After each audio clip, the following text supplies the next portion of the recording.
Bueno, el día de hoy quiero platicar un poco con ustedes acerca de la película de los dos papas que ya está en el Netflix y que tiene nada más y nada menos que la dirección de Antonio Meirelles. También tiene actores de la talla de Anthony Hopkins y también de Jonathan Pryce, entre otros.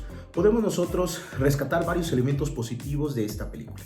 Número 1, el primer elemento que podemos notar nosotros es la calidad de la producción. Se ha tratado de cuidar mucho, no solamente los ambientes, los escenarios, la fotografía, sino también se ha podido notar mucho el que los actores hayan buscado aprender muchos gestos y hayan involucradose mucho con los personajes de los papas que van a encarnar. También podríamos notar algo que es muy importante, decir que mucha gente le interesa conocer qué es lo que pasa en el Vaticano. A veces está envuelto en un halo de misterio, en un halo de algo secreto, y por eso este tipo de películas llama mucho la atención. Podríamos también mirar de una manera un poco más profunda algunas partes donde se refleja la parte humana de la iglesia, en donde vemos personajes que, aunque trabajan en la misma iglesia, se desarrollan de maneras diferentes. Son hombres como cualquiera de nosotros que van ejerciendo un liderazgo y que van ejerciendo también una vocación de acuerdo a las características y a la misma historia que Dios les ha dado.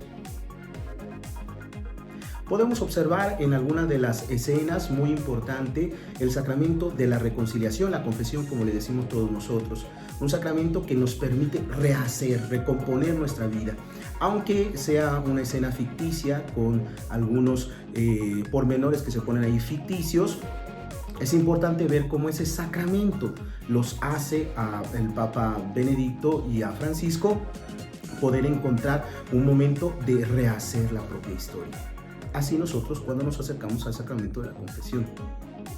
Más allá de si alguno de ellos es progresista o conservador, podemos notar también que se refleja en cierto momento cómo es Dios quien va actuando independientemente de los gustos personales, quien va construyendo su propia iglesia y supera incluso nuestra propia humanidad para dejar de manifiesto que este proyecto que él tiene, que es la iglesia, es mucho más grande y mucho más amplio.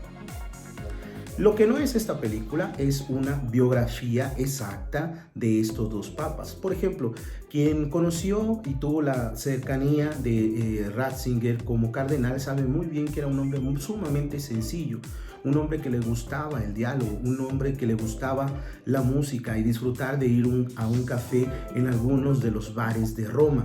Yo creo que esta parte no es tan fiel a lo que en la realidad sucedía.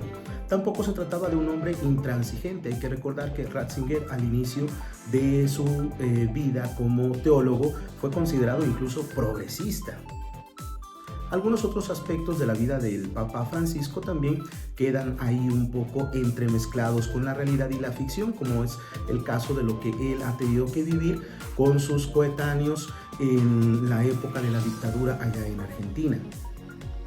No se trata en la iglesia solamente de la lucha de los conservadores contra los progresistas. La visión de la iglesia tiene que ser una visión más amplia y cuando se elige un papa a veces se supera esto. Recordemos cómo en muchas ocasiones aquellos que pensaban que iban a ser papas de transición, como por ejemplo Juan XXIII, revoluciona toda la iglesia en el Concilio Vaticano II.